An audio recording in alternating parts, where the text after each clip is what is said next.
Hi everybody, welcome back to The Fluffy Curvy Princess, or as you might also know me as, Sarah. And today we're going to talk about all the books I finished in August. The first book up on this list that I finished in August was Be Useful, 7 Rules for Life by the actor Arnold Schwarzenegger. And my original rating for this was at least 4 stars because when I read it, it was a really good book. This is a self-help book, and Arnold Schwarzenegger apparently is extremely accomplished, which I did not know or realize, and he talked about just how much he accomplished throughout his acting career, as a bodybuilder, as a politician, and I found it at the time really inspiring and was like, oh my gosh, like this is some good advice. I mean, some of it was a little generic self-helpy type sounding, but a lot of it was more than that. I felt like it wasn't just the same old, just work super hard, though there was a little bit of that. And I was like, wow, he's a really cool dude and he's accomplished so much. And then I was telling someone about this book and I was like, I didn't realize what a cool guy he was and all he did. And she was like, did you know that he inappropriately touched a bunch of women at one point in his career? And I was like, no, I did not. So I looked into it and apparently, yes, he has done that.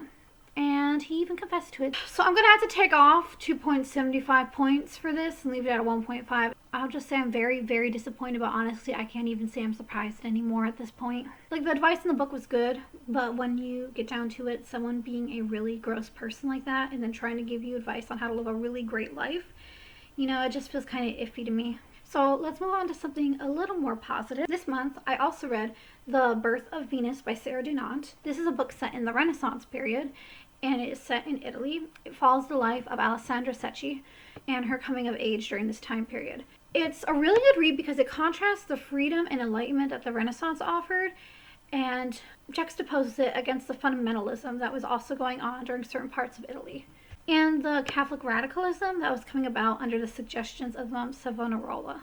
I think that's how you pronounce it. The events, such as Savonarola taking over the city and what happens to him, are real, though the story and the woman are fictionalized. I think this was an excellent example of how fundamentalism and extremism can take over in a society. I was not looking for a fundamentalist story when I read this book.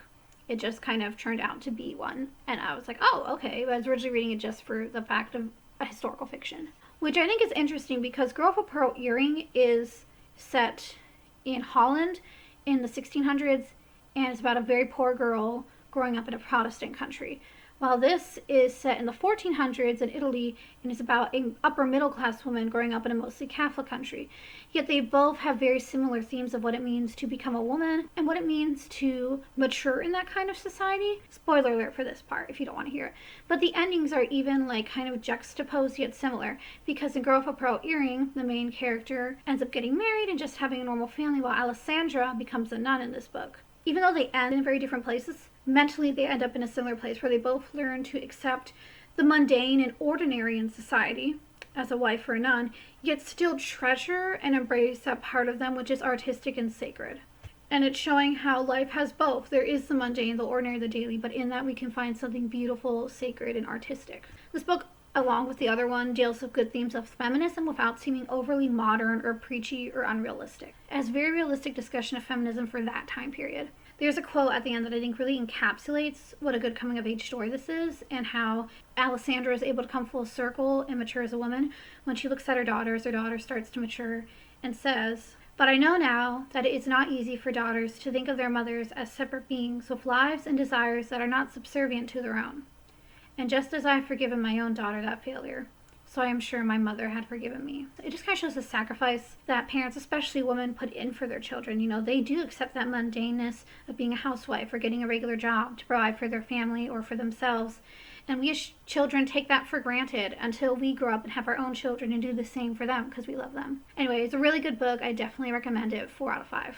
Next up, I finished Marriage, The Divine Intimacy by Jack Schaap. I made a separate video about this book, which I will post in the links below. But just to give you an idea of what the video is going to be about, this was literally more blasphemous than half the stuff I've read from non-Christians. It says that sex represents our relationship with God and vice versa. So it'll say things like self-pleasure is equivalent to thinking good works can take you to heaven. He also believes that sex is equivalent in symbolizing how we are with God to Holy Communion or reading your Bible. He even says God uses sexually vulgar and explicit words when he talks about how we're supposed to relate to the Bible. Like that the Hebrew words God chose in the Bible are sexual. and that's how we're supposed to relate to the Bible, as being super intimate. He also has some really sexist views of women, which, if you know anything about feminism, should not surprise you. Though, shockingly, a lot less sexist than a lot of books I've read. Oh, also, I feel like I should mention, this book was written by a convicted sex offender. And this pastor was a pastor of a church my parents used to attend, but I don't believe we attended it when he was the pastor. He left right before he became the pastor. If I remember correctly, I could be remembering that wrong. He ended up getting convicted for taking a minor over state lines to have inappropriate relationships with her. This book was obviously taken out of college stores once the crime was found out about. Even though this was published long before he was convicted, it, I think, kind of foreshadows just how messed up his mind was even before he got caught. And I think it shows the warning signs as to where he was going to lead, as well as just the toxic culture in general that exists in those kinds of churches that leads to these events happening. So if you want to know how much I suffered while reading this, just check out the link below. Next up, I want to talk about Cake Eater by Allyson Dahlin. And I have some really, really mixed feelings about this book. I've actually thought about making a full video on this just because I feel strongly about it, but as of right now, I'm not going to. This is probably the worst fiction book I've read this month. It's a retelling of the life of Marie Antoinette, only it's set 1300 years in the future after like an apocalypse has happened. And it's basically an exact retelling of Marie Antoinette's life, but instead of being over like 20 years, it's over 6 months. And it's set in this futuristic like punk era where everything is covered in neon and everything is like AI and robots. And the whole idea of the book was supposed to be history repeats itself. Basically the idea that just like in the French Revolution, in this new age and even in today's age, there's things like out of control media and class division. And I think these are great themes. And I think our modern age with its class division, and when it sometimes feels like the rich just keep getting richer and the poor get poorer, especially after everything that's happened in the last few years, I respect a desire to write a story like this and communicate these themes. But that does not mean I think she did very well. I'll start with the positive. I think the main thing that was done well was how she was able to show how social media gets so out of control of the people who post things and how it's impossible to always control the narrative. But other than that, this book was, in the book's own vocabulary, a glitch show.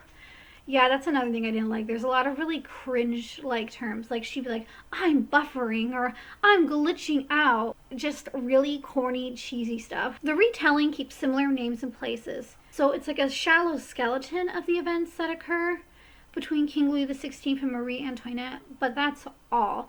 Ironically, the deeper themes of what actually happened back then, I feel like are not repeated very well in this book. Because the two of them are painted as completely innocent victims of the middle and lower class. In this story, they are teenagers who make really conscious efforts to do better, but because of everybody else, no fault of their own, their lives are destroyed, and it leads to their tragic end. And while I do think Louis and Marie Antoinette in real life did get the short end of the stick, they were not just defenseless teenagers. They ruled well into their middle ages, and they did make very poor choices. That does not mean, I think, that the terrible things that happened to them in the end were deserved, especially with Marie Antoinette and how her own children were turned against them and she had to see that. I think that was really sad. But I don't think just painting them as innocent victims is good either. I want something complex, something that takes how that kind of system does create apathy in the rulers. You know, Marie Antoinette was a big spender and she was a big gambler. Those facts are well known, even if she was not the horrible demon witch that other people portray her as. She did have these problems. And in the book, like I said, she's just portrayed as this innocent person who didn't know any better, and that she was a victim just as much as the lower class. There's also a lot of things in this book that just didn't make sense. So Louis XVI in this book is a hacker, so he can hack into the castle and find out the truth about the outside world that's being hidden from them.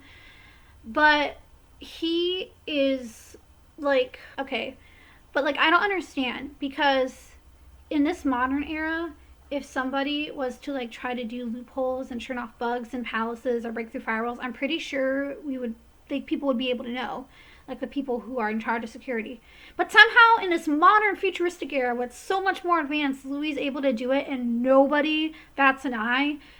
Nobody like notices. I refuse to believe that. And I feel like they're not even that sneaky about it. Like Louis will just be sitting at his computer, like in the room with all these cameras and microphones. He'll just be tapping away on his computer and the microphones go off. And I'm like, okay, are you serious? You're gonna tell me no one noticed that?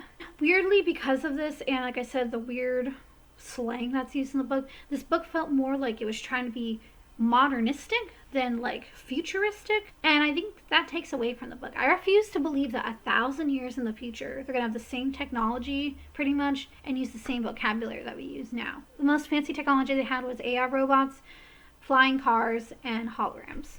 That's it. And I just think there would be a lot more 1,000 years into the future. And then the thing that was the most whack of all to me was, okay, so I'm reading this book and I'm assuming that this is like basically that this is like in a different timeline than the one we're in, right? So like there was no 1700s Marie Antoinette and Louis XVI, just this futuristic one. No, apparently in this universe, in the book, not only do this Marie Antoinette and Louis XVI exist in the future, there was an exact identical Marie Antoinette and Louis XVI that existed more than 1,000 years ago. At the same, like they both existed in the same universe. And I was thinking, well, maybe there'll be this plot twist where like Marie Antoinette is living in a simulation and she's being forced to act out history or something like that. But no, nothing like that. It just happened to be identical in almost every way to history 1,300 years ago. And that's just lazy. Like when we talk about history repeating itself, we don't mean literally like that, okay? We don't know. And Marie Antoinette, and again, this kind of fits in with the victim narrative, at one point even like says in the book, like, I wonder if that other Marie Antoinette was just as clueless and defenseless as me and is suffering like a victim like I am. And again, it's like, no, Marie Antoinette, I'm not going to say she deserved to be beheaded and, like I said, watch her children turn against her. But she wasn't like this little kid who had no idea what she was doing either. I refuse to believe that. Anyway, so I didn't really like this book. Give it 1.5 out of 5. Next up, we have the book that I think I'm just too dumb to have gotten, Mrs. Dalloway by Virginia Woolf. I wanted to read this for a while because it's on a lot of reading challenges books or books like you need to read this classic before you die. And I like a lot of classics. I loved Les Mis. I've read Charles Dickens, Jane Austen, you know, the Bronte sisters. I love that all. But I think I'm just too dumb for this book. And I really don't know how to rate it because of that. I gave it 3 out of 5 because, so I had to first of all reread a lot of it when I first started reading it because I was confused. And then I eventually just went on Wikipedia and started browsing on there and being like, okay, get the plot summary. And once I got it, it wasn't so bad. But even after I understood what was going on, I was kind of like, I don't understand the point. Like, why are people calling this a classic? It's about the day in the life of a bunch of British people, mostly focusing on Clarissa Dalloway. But it also talks about her past and the people she knows. So, like, it talks about how she grew up and how these people that she grew up with on this specific day that she's throwing a party reappear. And it's supposed to, I think, be a commentary on how war affects people and how time affects people and how we look back on our life decisions and we think, you know, did I make the right decision? And there was some stuff I did resonate with, especially some of the mental health stuff it goes into from the war victims. But I still found the story kind of confusing.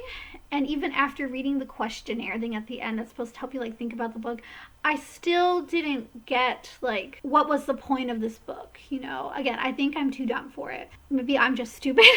I also think that the whole stream of confidence between multiple POVs really was not my thing. I love multiple POVs. I also love the like omniscient narrator, but where like you can see from multiple POVs, but I like when there's like a clear divide, like you clearly understand like whose point of view you're coming from. And like it would just hop from character to character to character effortlessly, and the language wasn't very clear always that it was doing that.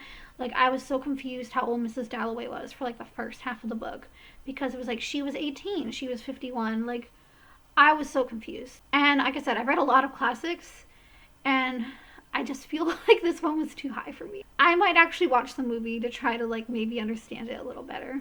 So I'm gonna just rate it 3 out of 5 in the middle. Last but certainly not least is the memoir His Favorite Wife by Susan Ray. This is another lovely memoir by a member of the Church of the Firstborn and the Fullness of Christ cult. It is about a woman who was raised in this cult and was married to a man in his 30s when she was only 15. And not like 15 and a half or late 15, not that that would have made it okay, but like she literally turned 15 like a few days before she married him. She was married to the same man as the woman Irene Spencer, who wrote Shattered Dreams, which I've also talked about on this channel. And similar to other cult books I've read, it's always fascinating to read about women who grew up in the same cult or who at the same time and knew each other or who were married to the same person. It was really interesting juxtaposing because in this book, Susan talks about Irene as always being cheerful, always being happy, and being like a good example for her. But if you read Irene's book, Irene was miserable all the time. And it just kind of, I think, shows how, like, in these cults, people pretend to be, like, super happy and, oh yeah, my life is great. But deep down, they're miserable, you know, and they're just hiding it because they have to. A lot of their stories did correlate, though, with events and the way people were. I will say that this one talked a lot more about the church politics and the crimes that were committed than Irene's did. Irene said she purposely didn't talk about some of that stuff because she wanted the memoir, if I remember correctly, to focus on her life and not be so caught up in, like, the drama of the church. And I get that. But Susan really wanted to focus more on the crimes of the church. And Susan also talked a bit about how her mindset changed as she started studying the sacred scriptures and their religion. I like the introspection that she has because she was able to read things like the Bible, the Book of Mormon, Doctrine and Covenants, and then that was a big part in her deciding to leave the cult and eventually converting to mainline Christianity. I rated this 4 out of 5. I think it's a good read. I don't think it's necessarily better or worse than Irene's book. In fact, I think they're both really good together because Irene, also being like 15 years older than her, I think a little more than that, is able to talk about the earlier part of the church, while Susan's parents being converts and coming later into the church, she's able to talk about in some ways another era of the church. So they were able to talk about the same story from different perspectives, and like I said, it kind of supports each other because a lot of their things aligned. Anyway, this is all the books I read in August. There wasn't, as you can see, a really steady theme going on, but this September I'd like there to be. I'd love there to be a more like fall theme. But this September I'll probably be reading more dark books, academic books, horror books, maybe a few cozy books here and there, and fall is my favorite time to read. So I hope to see you guys again in the future. Thanks as always for checking out. Bye!